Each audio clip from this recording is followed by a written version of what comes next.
자, 4교시인데요. 직무글쓰기입니다.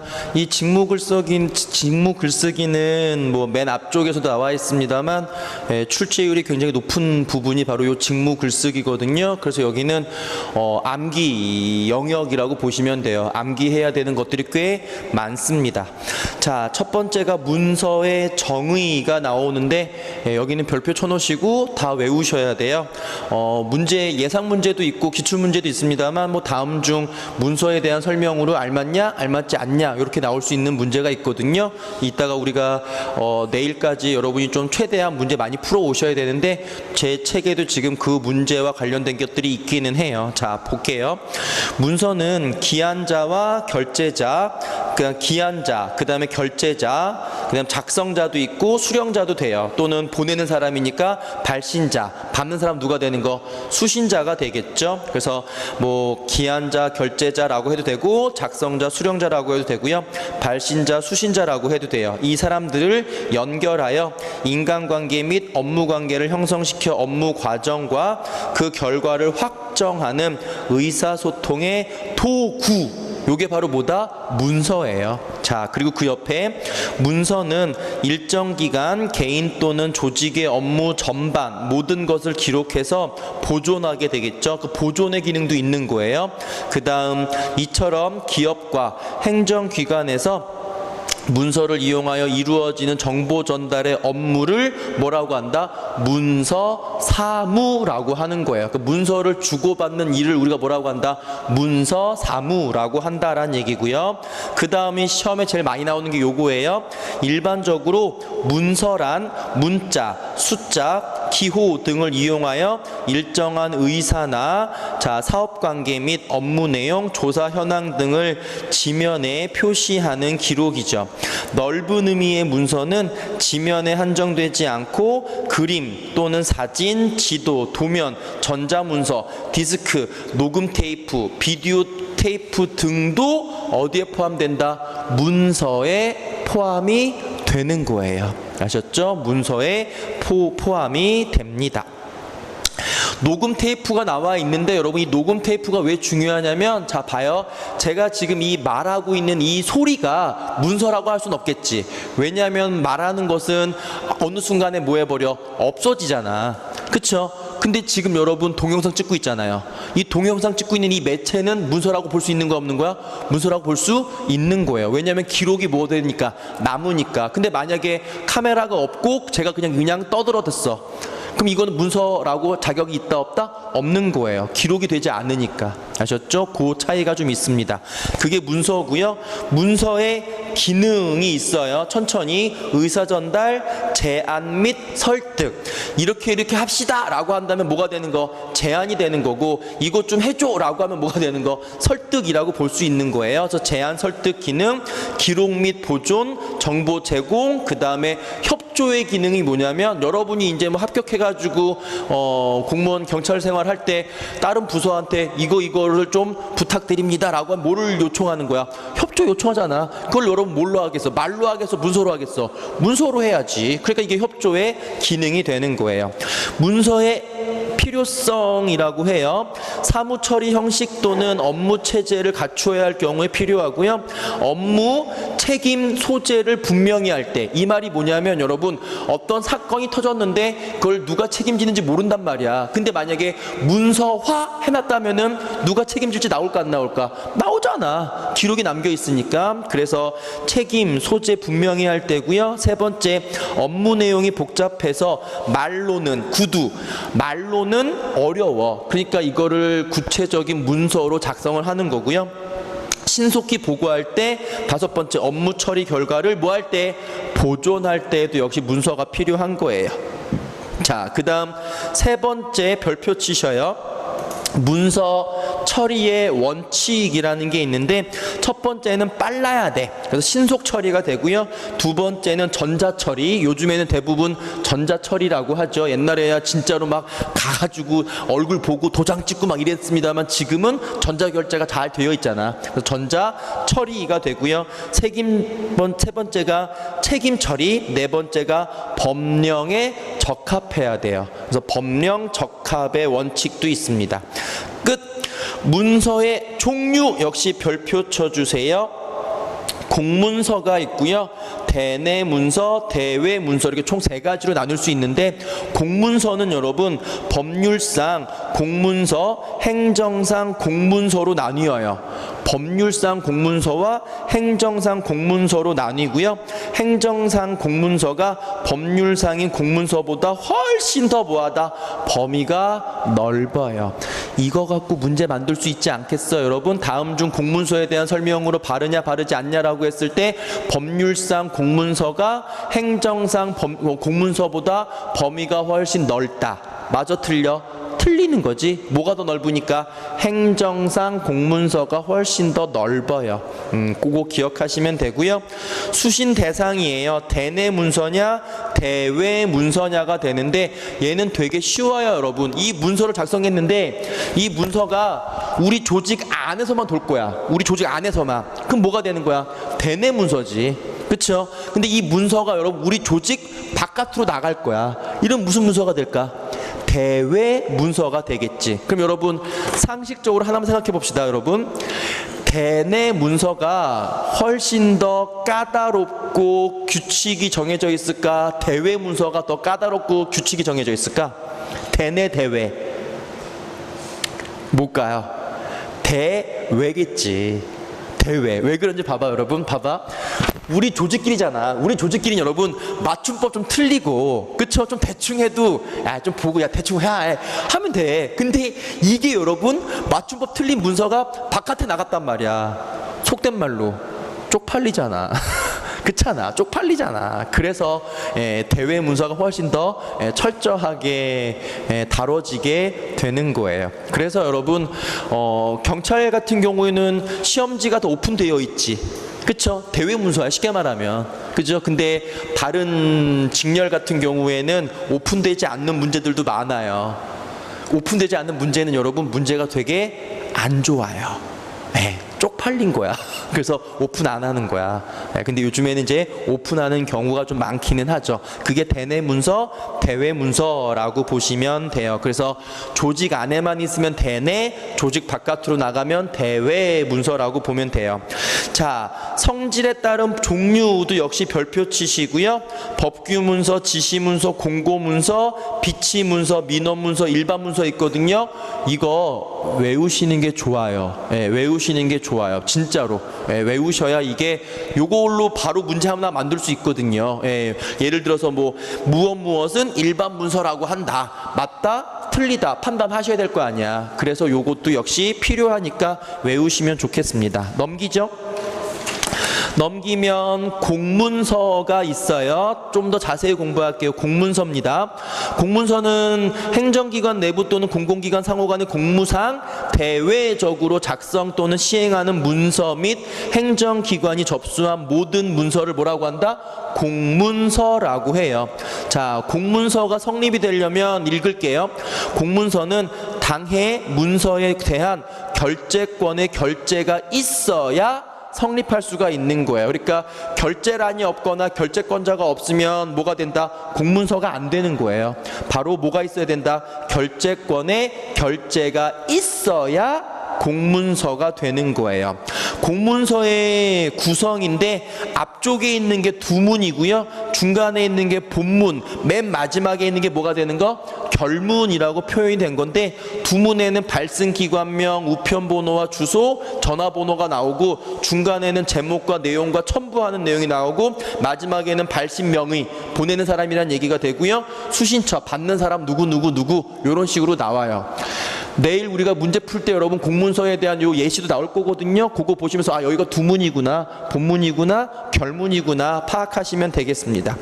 공문서의 문체와 문장도 중요해요. 첫 번째가 문어체예요. 문어체는 좀 딱딱해요. 문어체의 반대가 뭐냐면 말하듯이 하는 구어체거든요. 문서는 당연히 여러분 말하듯이 하면 안 되겠지? 문어체가 맞는 거야. 구어체 안 됩니다. 구어체 아니에요.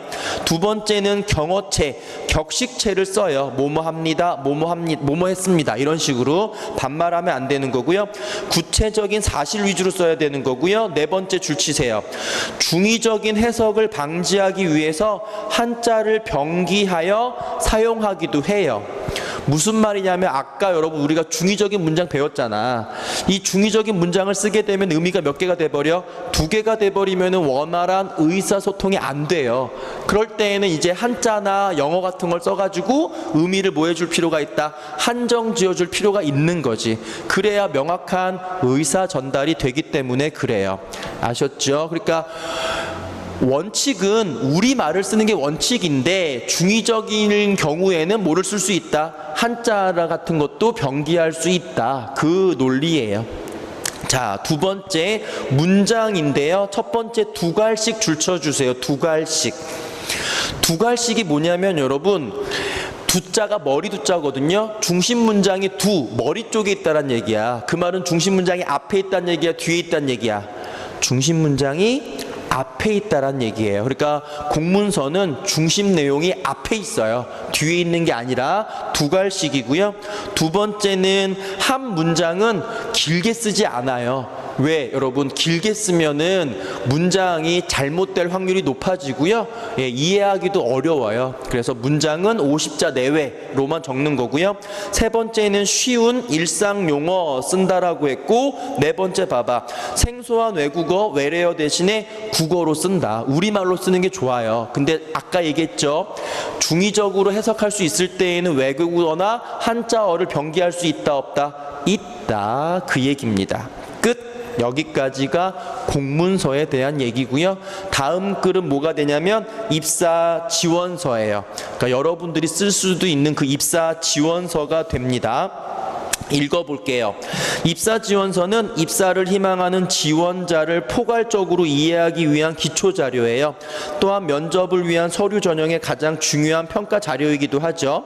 기업은 입사지원서를 통해 지원자에 대해 가족관계, 성장 배경, 조직과 사회에 대한 적응력, 지원자의 비전, 역량, 인성, 장래성 등을 평가할 수 있는 아주 좋은 자료가 바로 뭐다? 입사지원서예요. 그러니까 여러분들 입장에서 입사지원서를 잘 써야 입사할 확률이 높아지겠지. 그렇죠? 자, 그럼 두 번째 입사지원서 작성 시 유의사항이 되는데 당연한 얘기밖에 없으니까 읽어만 볼게. 거짓말이나 과장하면 안 되고요. 솔직하고 간단 명료하게 써야 돼. 두 번째는 일정한 서식에 따라 작성하는데 일정한 서식이 뭐냐면 여러분 보통 기업체에서 제공해주는 틀이 있어요. 틀. 그 틀에 맞게 써야 된다는 얘기예요. 그 틀에 맞게 써야 된다는 얘기고요. 중요 사항을 위주로 어떻게 시간 순서대로 써야 돼요. 그러니까 대학교 때 이런 일이 있었다. 그 다음 고등학교 때 이런 일이 있었다. 이런 게 아니라 중학교, 고등학교, 대학교. 뭔 말인지 알겠지? 시간 순서대로 써주는 게 좋아요. 두 번째 입사 지원서 작성법인데 사진은 여러분 3개월 이내. 왜 그럴까? 그러니까 사람 얼굴이 뭐 할 수도 있어. 변할 수도 있잖아. 그렇죠? 사람 얼굴이 변할 수도 있기 때문에 3개월밖에 안 돼요. 3개월밖에 안 됩니다. 재밌는 거 여러분은 아직 뭐 애기 없잖아. 그쵸? 애기들은 여러분 이제 어린애들 한 2살 3살짜리 애들은 여권을 만들 때 10년까지 못 만들어요. 5년밖에 안 돼요. 무조건. 왜 그럴까? 애기는 클수록 뭐가 되니까 얼굴이 변하니까. 예, 그래서 애들은 10년치 못 만드는데 우리 딸은 2살 때 이제 어디 간다고 해서 여권산 찍었거든요. 지금 그 2살 때 얼굴하고 지금 얼굴하고 완전 달라요. 완전 달라. 그래도 그냥 통과는 돼요. 애기니까. 그러니까 얼굴이 달라질까봐 3개월 이내 사진이란 얘기가 되는 거고요. 두 번째 학력사항인데 고등학교 때부터 적어요, 여러분. 그러니까 초등학교, 중학교는 안 적어요. 고등학교 어디 나왔다, 대학교 어디 나왔다 이런 식으로 고등학교 때부터 적고요. 경력사항이거든요. 자, 자, 근무처와 부서, 근무기간, 담당 업무 등을 포인트는 이거야. 자세히 적어야 돼요. 자세히. 그래야 이 사람의 어떤 경험치를 알 수 있기 때문에 경력사항도 자세히 적어야 되고요. 수상 경력 중요해요, 여러분. 수상 경력이에요. 지원 분야와 연관된 수상 경력은 여기에요. 사소한 것이라도 모두 써야 돼요. 그래야 여러분 나한테 플러스가 되잖아. 그러니까 문제화 만들 때 이렇게 하는 거야. 수상 경력은 별로 중요하지 않으면 뭐 좀 생략하기도 한다. 틀려요. 내 업무와 관련된 수상 경력이라면 여러분 100개면 100개 다 보여줘야 돼? 다 써주셔야 돼요. 그래야 내 능력치를 보일 수 있기 때문에. 그래서 수상 경력은 모두 다 써주는 거지 그냥 생략한다라고 하면 안 돼요. 모두 다 써주는 게 좋아. 됐지요? 끝! 여기까지가 입사 지원서예요. 그 다음 살펴볼 글은 여러분 기한서예요. 기한서. 기한서가 뭐냐면 봐요. 기업활동 중 어떤 사항의 문제 해결 줄 치면 돼요. 문제 해결. 요게 제일 포인트야. 문제 해결과 관련된 건 기한서구나 라고 보시면 되고요. 해결 방안을 작성해서 결재권자에게 의사결정을 요청하는 문서. 요게 바로 뭐다? 기한서가 되는 거고요. 두 번째 품위서란 얘기는 뭐냐면 줄 치세요. 어떠한 일의 집행을 시행하기에 앞서 결재권자에게 특정한 사안을 승인해 줄 것을 요청. 그러니까 집행하기 전에 사인 받는 게 바로 뭐다? 품위서란 얘기예요. 품위서. 예를 들어 볼게요. 예를 들는 거 쉽게 가볼게요. 사장이 부장한테 예를 들어서 직원들한테 커피 한 잔씩 돌려라고 한 거야. 그럼 이거를 문서화, 예를 드는 거야. 문서화 한다면 예 알겠습니다 하고 바로 쏘면 이건 문서가 아니잖아. 그럼 쏩니다. 알았어 쏴 라고 했을 때 결제판 그 서류 들고 가서 커피 쏠 테니까 결제해 주세요. 이래야 되는 거지. 이게 바로 품위서야. 그러면서 사장이 사인하겠지. 그러면 진짜 뭐 하면 되는 거야? 커피 돌리면 되는 거야. 이해됐죠? 말 그대로 어떠한 일의 집행, 무엇인가를 일을 하기 전에 사인 받는 게 바로 뭐다? 품위서라고 보면 돼요. 품위서. 이해되세요? 그러니까 이렇게 하면 어떨까? 이건 품위서가 아니야. 이건 품위서가 아니고 이미 결정이 됐고 그 일을 이제 뭐 하면 돼? 실행하기 전에, 직전에 사인 받는 게 바로 뭐다? 품의서가 되는 거예요. 됐어요. 조금 더 구체화해 볼까? 사장하고 부장하고 막 회의하다가 야 요번에 말이야 봄이고 날씨도 좋은데 어때? 날 잡아서 우리 단합대회나 한번 갈까? 좋죠. 그러면 날 좀 잡아봐.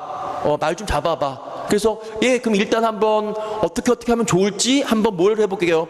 기한을 먼저 하겠지. 그래서 1안 어디 간다, 2안 어디 간다, 3 어디 간다 이렇게 올릴 거 아니야. 그랬을 때 사장이 1, 2, 3, 4번 중에서 예를 들어서 산에 가자. 오케이 이거야. 그럼 봐봐. 다음 주에 산에 갈 거야. 가면 여러분 어때요? 가서 밥도 먹어야 되고 뭐 해야 되고 뭐 해야 되고 돈 들어 안 들어? 들겠지. 그거에 대한 모든 정보를 다 적고 이제 시행하기 직전에 사인 받는 게 바로 뭐란 얘기예요? 품의서란 얘기예요. 사장이 사인하면 이제 뭐 하는 거야? 집행하면 되는 거지. 오케이. 그게 품의서예요. 끝. 오른쪽. 사내 제안서는 여러분 줄 치세요. 새로운 아이디어 또는 개선 이런 것들 좀 자유롭게 쓰는 게 바로 사내 제안서가 돼요. 좀 더 자유로운 분위기에서 쓸 수 있는 게 바로 뭐다? 사내 제안서가 되는 거고요. 8번째는 보고서예요. 보고서는 역시 줄치면 돼요.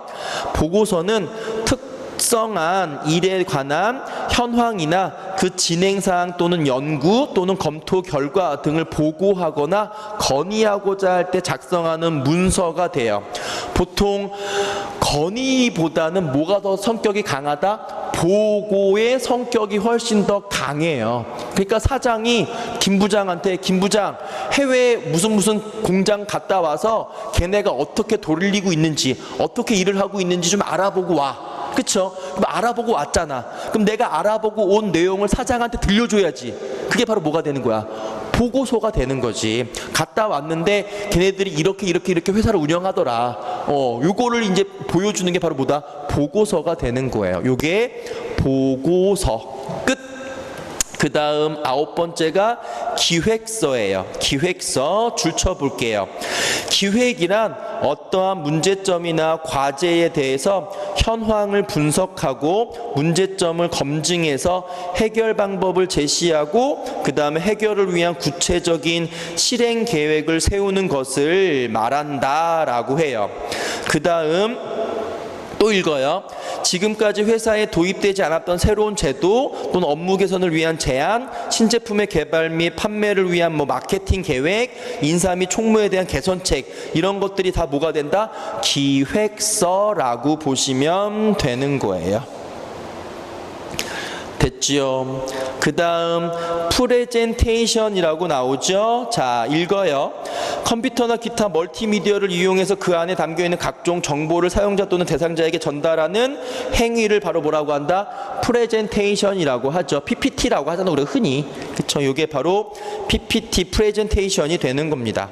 자, 그러면 1번이에요. 프레젠테이션 할 때 유의사항이 뭐냐면, 첫 번째, 청중을 설득하려고 하면 안 되고 청중의 입장을 고려해서 청중과 소통하는 태도를 보여야지, 설득하고자라고만 한다면 청중이 부담을 느낄 수 있기 때문에 이거는 지양하는 게 맞아요.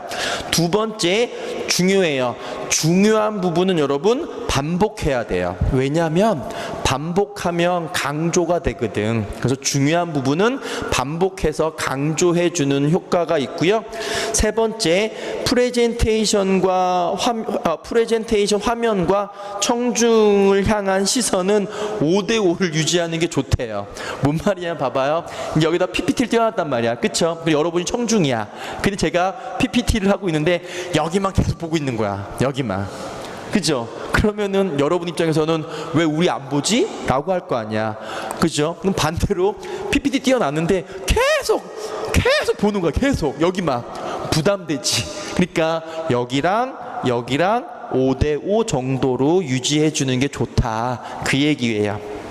그 다음 네 번째는 하나마나한 얘기하고 있죠. 당당하고 자신감 있는 발표 자세를 보여야 상대방에게 여러분 믿음을 줄 수 있어요. 그래서 믿음을 줘야 내용에 대한 신뢰도도 올라갈 수 있기 때문에 당당한 태도로 하는 게 중요합니다. 그 밑에 홍보문은 여러분 여러 종류가 있죠. 홍보문의 종류도 외워두시는 게 좋아요. 포스터가 어떤 거냐, 카탈로그가 뭐냐, 리뷰가 뭐냐, 팸플릿이 뭐냐. 팸플릿은 여러분이 맨날 일상적에서 뭐라고 하냐, 보통 팜플렛이라고 하나? 보통 여러분들은 팜플렛이라고 하는데 팸플릿이 외래 표기법에 맞는 거예요. 팸플릿 이런 거고요. 그 다음에 브로슈어, 리플릿, 전단, 웹진, 뉴스 릴리즈 등등등이 있어요. 참고해서 암기해 주시는 것까지가 도움이 되실 거예요. 그 다음은 광고문 한번 들어가 볼게요. 요번에는 광고문인데, 광고문은 여러분 상업 광고라는 게 있고 공익 광고로 나뉘어요. 일단 상업 광고는 여러분 어떤 기업이 어떤 제품을 팔기 위한 광고가 무슨 광고? 상업 광고고요. 공익 광고란 얘기는 공공의 이익을 위한 광고. 대표적으로 예를 든다면 음식물 쓰레기를 줄이자, 또는 음주운전 하지 말자, 마약하지 말자, 이런 거 있죠. 그런 게 다 뭐다? 공익 광고가 되는 거예요. 그러니까 새로운 자동차가 새로 나왔다. 6기통의 엔진 몇 마력 하나 하겠다는 거야. 이 차 사란 얘기잖아. 이게 상업 광고예요. 마지막에 여러분 기업 광고는 뭐냐면 기업의 이미지를 좋게 인식시키기 위한 광고인데, 보통 기업 광고는 그 기업의 제품이 안 나올 때도 있어요. 우리 공부고 예를 든다면 여러분 삼성 같은 경우에는 어떤 이미지 광고를 많이 하지? 또 하나의 가족 이렇게 돌잖아. 그쵸? 그런 이미지를 만들어내는 거예요. 또 하나의 가족 이런 식으로. 그러니까 그때는 삼성 제품이 안 나오더라도 삼성은 이런 회사구나, 이런 것들, 이런 게 바로 뭐가 된다? 기업 이미지가 돼요. 요 근래에는 SK 이노베이션인가? SK에게 혁신은 어려운 일이 아닙니다. 이런 것들이 바로 기업의 이미지를 부각시키는 효과를 주게 돼요. 그게 바로 기업 광고가 되는 거예요. 되셨죠? 그러니까 요즘에 여러분 부산이기도 하지만 롯데가 참 애매하죠, 포지션이. 그렇죠. 예, 이거 롯데를 한국 기업으로 봐야 되냐, 일본 기업으로 봐야 되냐. 당연히 뭐 한국 기업이라고 하는데 포지션이 애매한 부분이 없지 않아 있잖아. 그러니까 만약에 롯데가 지금 이 시점에서 기업 광고를 한다면 뭐를 강조하는 광고가 좋겠어요? 한국 기업이다, 한국에 뿌리를 둔 기업이다라는 걸 강조하는 광고를 하면 좋겠지. 그게 바로 이미지의 쇄신을 위한 기업 광고가 되는 거예요. 끝. 넘겨보시죠. 넘겨보시면 자 2번이에요. 매체에 따른 광고의 종류가 되는데, 지면 광고란 얘기는 잡지라든가 아니면 신문, 종이 광고가 여러분 지면이에요. 그래서 시각만 쓰게 되고요. 라디오 광고도 있죠. 얘는 뭐만 중점으로 써요? 청각만 써요. 근데 여러분 TV나 인터넷 같은 경우에는 뭐를 써요? 시각과 청각. 그래서 TV 광고가 훨씬 더 뭐하다? 효과적이란 얘기가 되는 거예요. 왜냐하면 보이면서 들리는 게 감각을 더 자극하기 때문에 훨씬 더 광고로서는 뭐가 된다? 효과적이란 얘기가 되는 거예요. 됐지요? 그 다음 마지막이에요, 여러분. 기사문이에요. 기사문.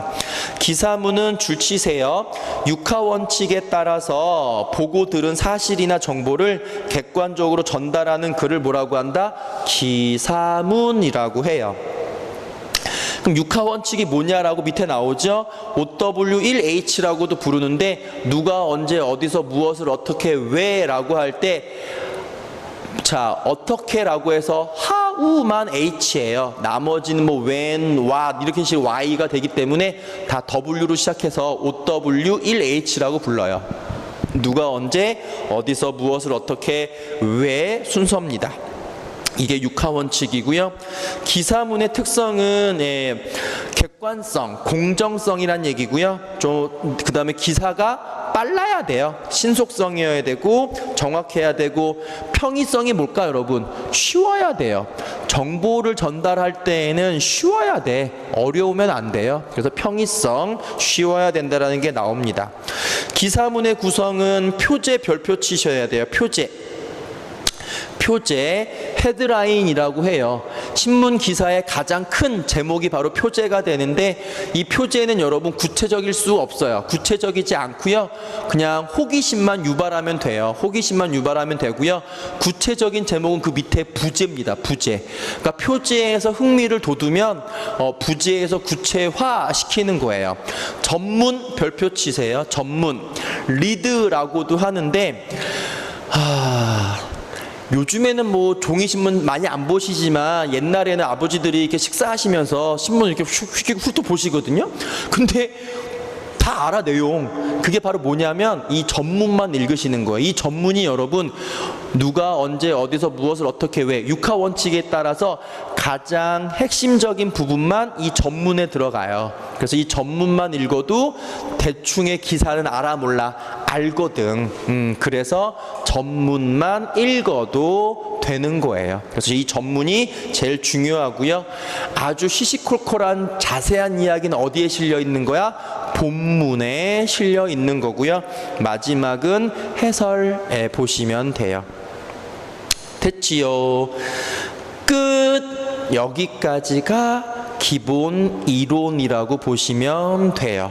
자, 그러면 오른쪽부터 여러분 이제 문제를 한번 풀어볼 건데, 시간상 다는 못하지만 최대한 한번 해보도록 할게요. 1번 보세요. 자, 연습 문제입니다. 땡땡 잡지사 편집부에서는 다음의 글을 검토 중이다. 밑줄 친 기역과 미음에 고쳐쓰기 제한으로 적절하지 않은 것은 이라고 했죠. 자, 아까 우리 살짝 배웠던 고쳐쓰기 문제가 되는 거예요. 뒤에 정답지도 있지만 나중에 복습하실 때 보고 문제는 풀어 오셔야 돼, 내일까지. 자, 가볼게요.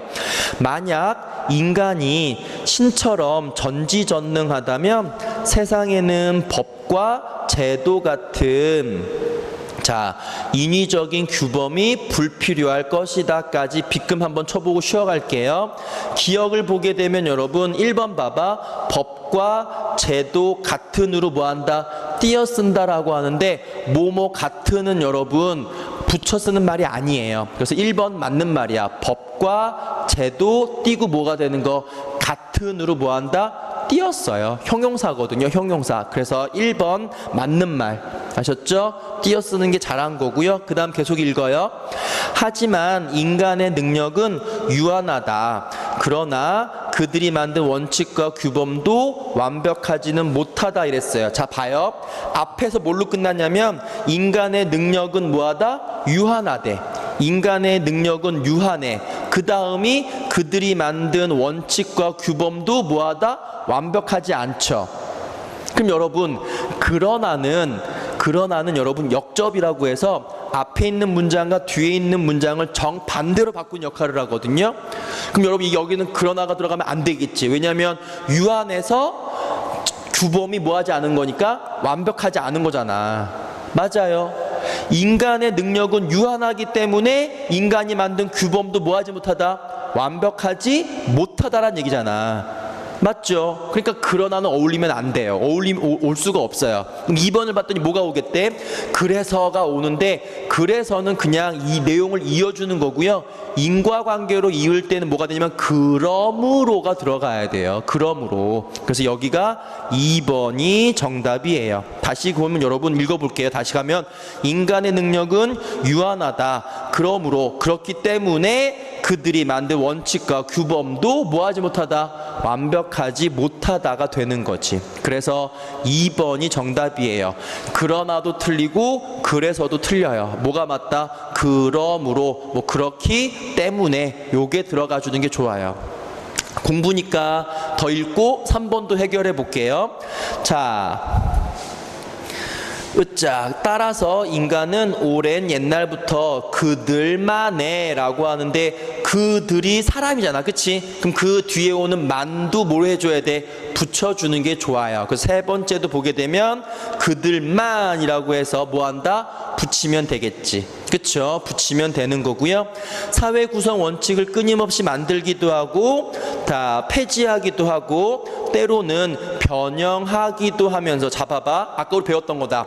여기서는 지금 여러분 변형하다만 가능해? 변형시키다도 가능해? 변형시키다도 가능하지. 그러면 뭐 쓸 수 있는 거야? 변형시키고 있다. 요것도 뭐한다? 가능하겠죠. 그래서 때로는 변형시키기도 하면서가 맞게 고친 거예요. 변형시키기도 하면서 역사를 발전시켜 왔다. 자, 이러한 원칙을 자생적 질서라 한다. 그 원칙과 규범들을 설립함에 있어서라고 하는데, 이때에는 설립한다 보다는 그 규범들을 뭐한다? 세우는 거. 그 규범을 세움에 있어 구성원들의 참여도가 얼마나 높으냐에 따라서 사회의 민주화의 정도를 알 수 있다로 고치면 되겠어요. 이렇게 고쳤으면 돼요. 그래서 1번의 정답은 2번이에요. 2번도 한번 해볼게요, 여러분. 다음은 글쓰기 과정에 대한 자료다. 각 과정에 대한 설명으로 옳지 않은 거라고 했는데 그냥 문제다 보니까 길기만 해, 여러분. 근데 아까 우리 살짝 배웠던 것처럼 봐봐. 계획하기가 나오고, 그 다음에 정보 수집 나오고, 내용 선정, 내용 구성, 내용 표현, 마지막 뭐 나와? 고쳐쓰기 나왔잖아. 읽어보면 돼요. 문제 한번 가볼게. 1번이에요. 방송 보도 내용, 신문, 잡지, 논문 등을 글의 자료 등을 계획하고 선정하는 글쓰기 단계는 어디가 되는 거야? 정보 수집 및 내용 선정 돼야 한대. 맞아요. 네, 요게 바로 내용 선정 및 정보 수집이 되는 거고요. 두 번째 볼까요? 예상 독자를 선정하는 것은 선정 단계와 관련이 있다? 예상 독자는 여러분 선정 단계가 아니에요. 이 글을 누가 읽을까? 어떤 사람이 읽을까라는 얘기는 여러분 맨 처음에 하는 거. 우리 아까 여러분 맨 처음에 뭐 한다고 해서 글의 목적 그리고 주제 정하기라고 했잖아. 그러니까 여기가 정답이에요. 다시, 예상 독자는 여러분 내용 선정 단계가 아니라 어느 단계에서 하는 거다? 계획하기 단계에서 하는 거예요. 계획하기. 그쵸? 계획하기입니다. 계획하기. 그래서 2번이 정답이고요. 3번 보세요. 글쓰기에서 가장 먼저 고려해야 할 것은 글의 목적과 뭐 하는 거라고 했어? 아까 주제 정학이라고 했잖아. 목적과 주제 정학이. 네 번째, 주장하는 글에는 주제와 근거의 논리적 관계가 중요해요. 주제하고 근거가 뭐냐면 봐봐. 주제인데 주장이라고 해도 되고요. 그 다음 뭐가 들어간다? 근거가 들어가요. 만약에 봐봐. 삼촌이 고등학교 2학년 조카한테 야 자식아 담배 좀 그만 피워 라고 해요. 그럼 조카가 그래요. 왜요? 라고 해요. 그냥 새끼야 그냥 이러면 설득이 되겠어 안 되겠어? 안 되지. 왜냐하면 근거가 좋지 않기 때문에 그래요. 만약에 삼촌이 야 청소년 시기에 피우는 담배는 너의 성장판을 자극해서 키가 크지 않고 건강에 해칠 수가 있는 거야 라고 하면 적절한 근거가 돼야 안 돼? 되는 거지. 이 근거가 적절하면 적절할수록 설득력은 뭐하게 돼요? 높아지게 되는 거예요. 그래서 주제와 근거, 주장과 근거가 적절해야 되는 게 주장하는 글이 되는 거예요. 마지막 줄 치세요. 우리 아까 공부했던 거. 아까 배웠죠, 여러분?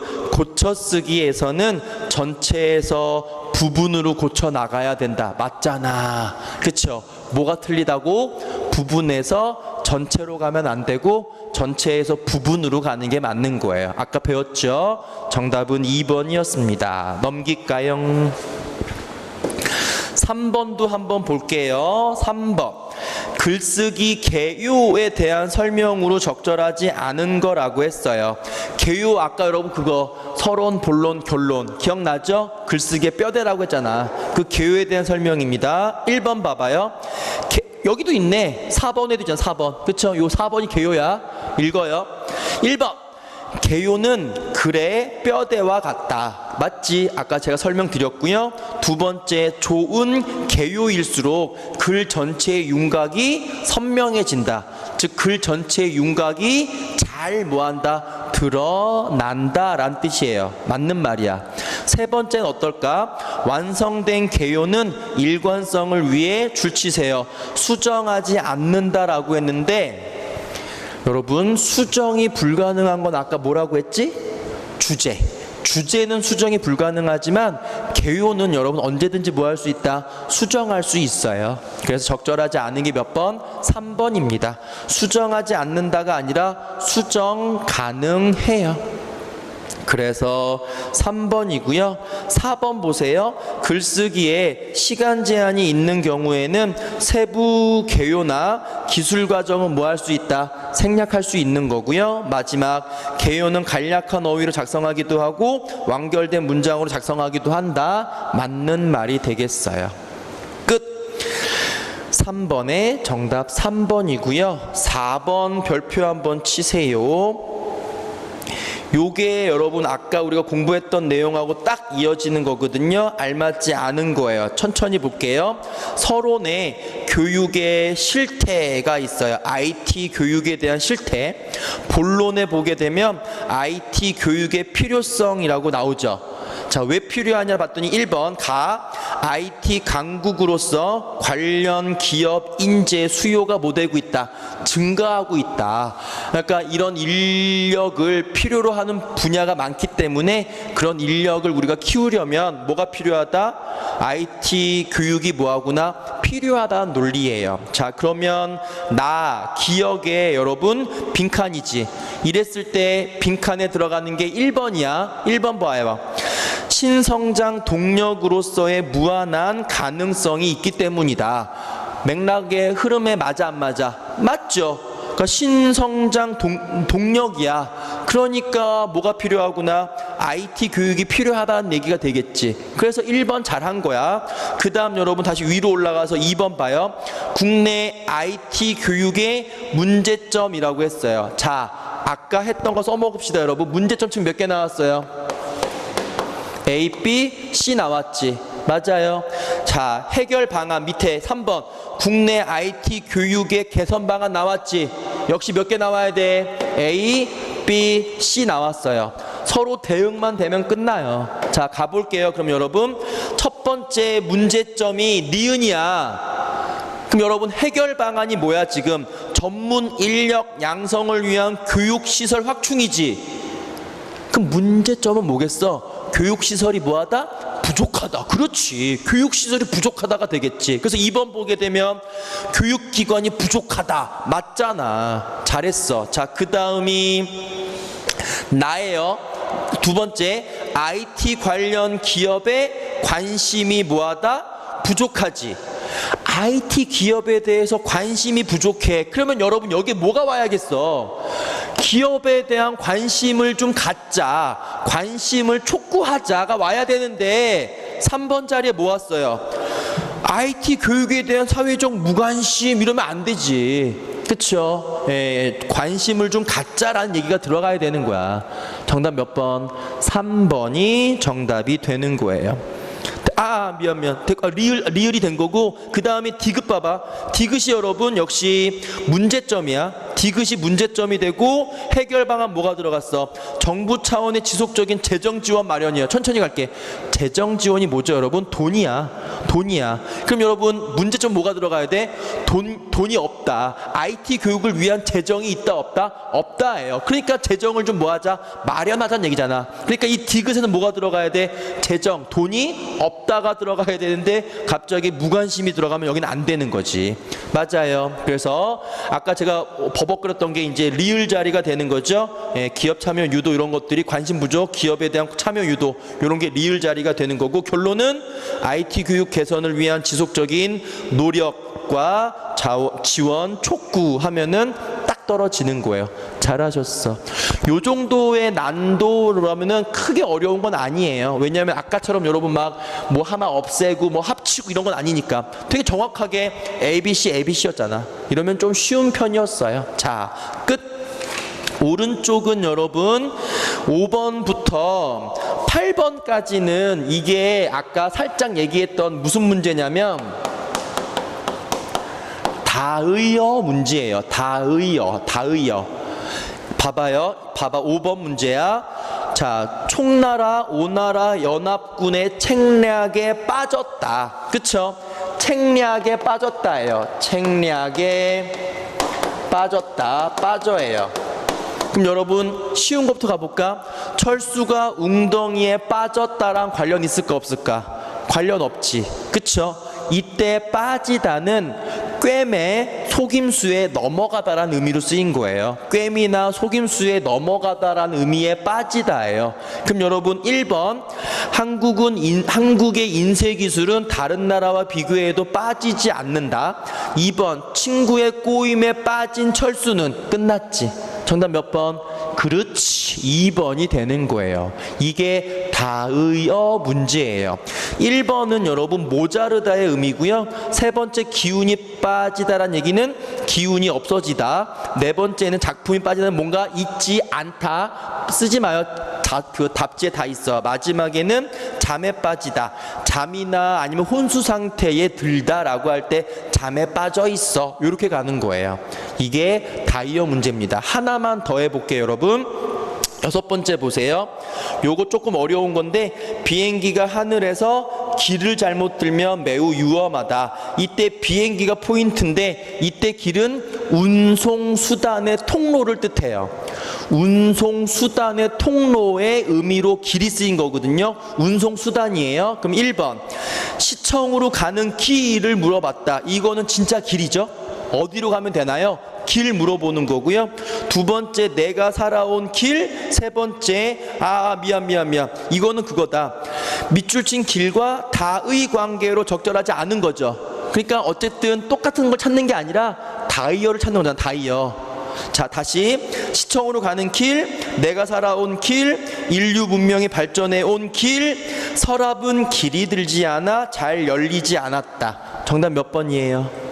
그렇지, 4번이에요. 이때 길은 여러분 길이 들다. 그쵸? 그럼 우리가 말하는 길하고는 관계가 있어 없어? 전혀 없지. 이게 아까 말했던 뭐가 될까? 동음 이의어가 되는 거예요. 동음 이의어. 그래서 1번, 2번, 3번하고 5번은 다이어 관계지만 얘는 무슨 관계? 동음 이의 관계가 되는 거예요. 되셨어요? 하나만 더 해볼까 여러분? 너 점심을 했니? 라고 했을 때 요게 먹거나 마시거나의 의미의 했니예요. 먹거나 마시거나. 그러면 1번 보세요. 친구들과 싸움을 하다, 밥을 하다, 담배 한 대 하다, 그 다음 귀걸이를 하다, 학생회장을 하다. 먹거나 마시거나 하는 게 뭐가 되는 거야? 먹거나 마시거나 하는 거 3번이죠. 그쵸? 먹거나 마시거나 피우거나 라고 할 때에도 다 하다의 의미를 써요. 그래서 정답이 3번이 정답이 되는 거예요. 되셨죠? 이렇게 해서 여러분 내일까지가 좀 벅차기는 할 텐데 최대한 많이 풀어 오셔야 돼요. 그래서 내일 저희가 만나서 4시간 동안 연습 문제 다 풀고 마무리가 될 거거든요. 그러니까 최대한 많이 풀어 오시면은 좋겠어요. 시작할 때 말씀을 드렸습니다만 여러분 우리가 8시간만으로는 실용 글쓰기를 해결이 못해요. 그러니까 우리가 8시간 동안은 제가 어떤 게 중요하다, 어떤 식으로 나온다라는 포인트만 알려드린 거고요. 나머지 시간 더 투자해서 공부를 좀 해주셔야 완성이 될 거예요. 내일까지 여러분 최대한 문제 많이 풀어 오시기를 바래요. 아셨죠? 자, 오늘 여기까지 하겠습니다. 오늘 여기까지 할게요. 수고하셨습니다.